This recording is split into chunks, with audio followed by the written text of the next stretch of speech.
I used to buy the Melody Maker and New Musical Express music papers of the day during that period in the 60s. And then one day, of course, in early 1968, I saw there was going to be a festival on the Isle of Wight. And I thought, well, this really appeals. And then I looked to see who was performing, and I was quite amazed. Jefferson Airplane, and I thought that they were a big, big American band at that time. And the thought of being able to see Jefferson Airplane was spectacular. So that's right, I must go to this festival. The first one really was, I guess, nothing like we know it today. That's right, very, very different, very primitive, very primitive. I travelled there from Winchester, which is where I was brought up. I was born and bred there. And travelled by train to Portsmouth, and then got across on the ferry to Ryde. Quite a few people around me, probably going to the same place. Got to Ryde Esplanade and thought, well, where's the festival site?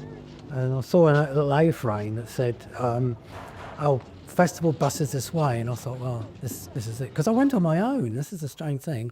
My friend that I would have gone with had a gig. He was a drummer in a band, and I used to roadie for him, but he couldn't go because he had a gig. So I thought, well, fair enough. So anyway, I got this bus, and we motored along through the villages, and I thought, where the heck are we going? And ended up in this field, which, although was latterly called the God's Hill Festival, it wasn't really in God's Hill at all. It was about 2 miles out of God's Hill, in a place called Ford Farm. And the field apparently called Hell's Field. But anyway, we arrived on site, and the field itself was surrounded like a perimeter of scaffolding with sort of plastic sheeting over it. It was, again, very primitive for sort of keeping security. But it was. The other thing I was pleased that I took was a sleeping bag, because it got quite cold at night, and quite a few people had turned up in shirt sleeves. Again, totally unprepared for a sort of festival. It was just this novel thing. So luckily I was able to climb in the sleeping bag and keep warm and watch the bands as they came to and fro. I think the highlights were clearly Jefferson Airplane, who had this incredible light system. So again, something we'd never really seen in the UK. And then the crazy world of Arthur Brown. Right. They had just had this huge hit, a #1 hit called Fire, which I think a lot of people know of. And they actually they were the headline for the UK. And then Jefferson Airplane, of course, for America. So they were the highlights. There were lots of other bands as well that are interesting. Funny story though, there was quite a sort of laughter going on in the audience, and people said, well, what's going on? I was sort of nudged. Do you know what's happened? Yeah, somebody's fallen in the toilet trench. And apparently this chap thought he didn't buy a ticket, and he thought he could get in, and he charged through the perimeter fence and didn't realise there was a latrine trench below, and he literally tumbled into it. And which was not very pleasant for him, and no one really wanted to get him out. Surprised. I think in the end, St John's ambulance did retrieve him. But that was certainly a memory of '68. And ever since this first time, you kept going back. Yes. Why? What's kept you going back? I think just the fascination of being in the open air and listening to bands, but also I think mixing with people that had the same outlook as you. Obviously our parents' generation are more familiar with life post-war, sort of austerity, and we had a better outlook. And in some ways, we wanted to, I think we wanted to change the world. It was that sort of thing, and a festival was a way of meeting with like-minded people where you could just experience together that sort of thing.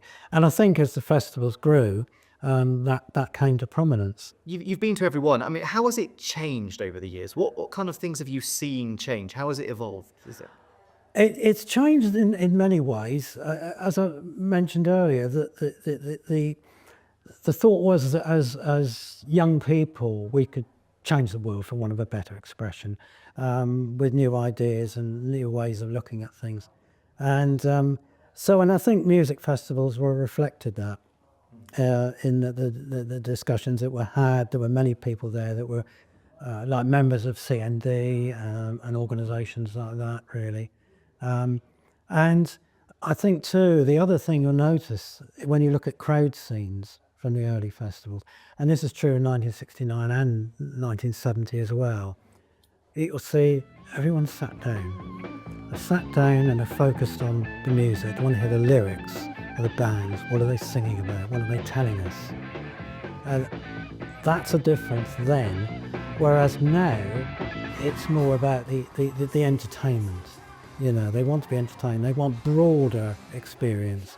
So they want more stages, more options to see bands. Because remember those early festivals, there was only one stage. And that was it. Yes. That was it, one stage. Roger, what was the best year in your opinion?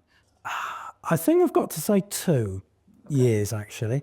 1970 for sure, because that was just an incredible experience with the headlines, the opportunities to see bands, to see Jimi Hendrix, Jethro Tull, huge numbers of performers. It was a 5-day festival after all.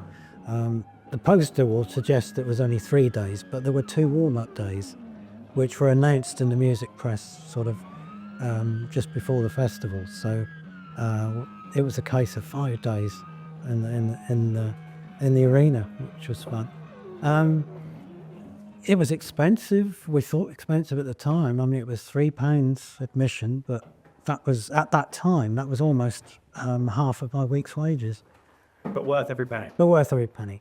Yeah. I mean, the food was expensive. There were sort of like vans selling burgers and chips and things like that. But actually, what I and I expect a few others do, we used to walk into Freshwater Village and buy bread rolls from the bakery.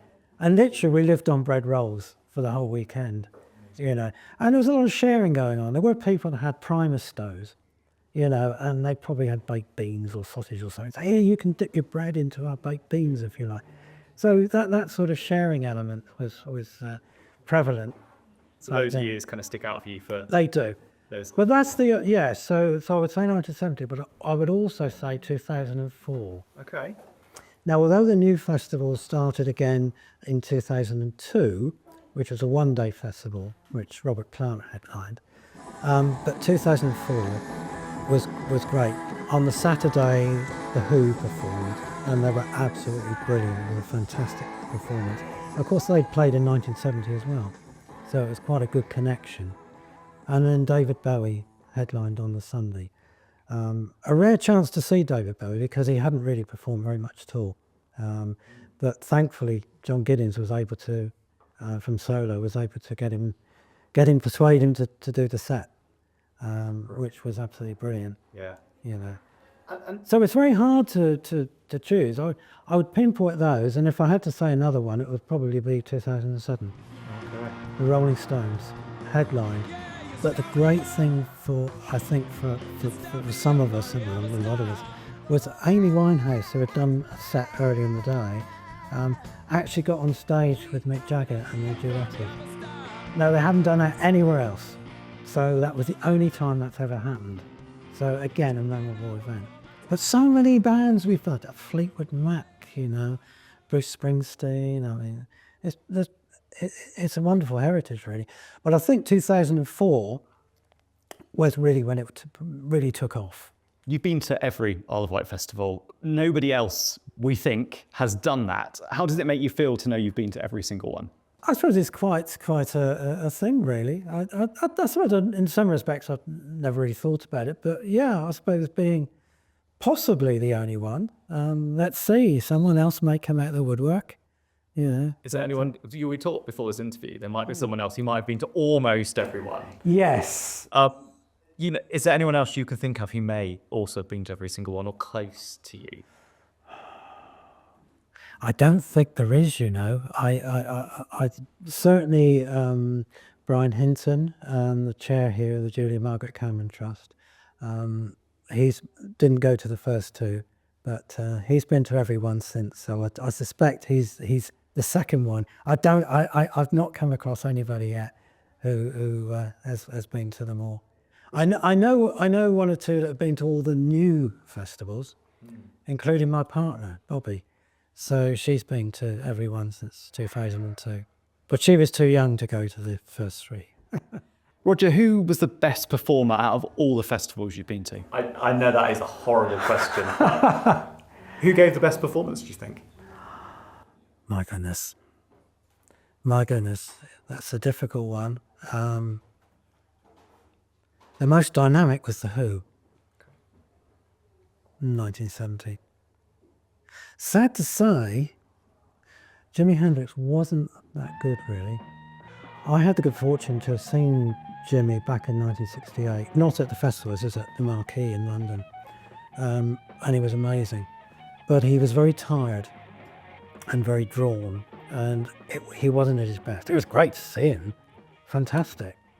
So, you know, I have to top it with The Who, who were just absolutely incredible and just went for it. Never going to forget it? No, certainly not. And just looking ahead to this year's, we're not far away now. I mean, is there anything you're looking forward to in particular about this year?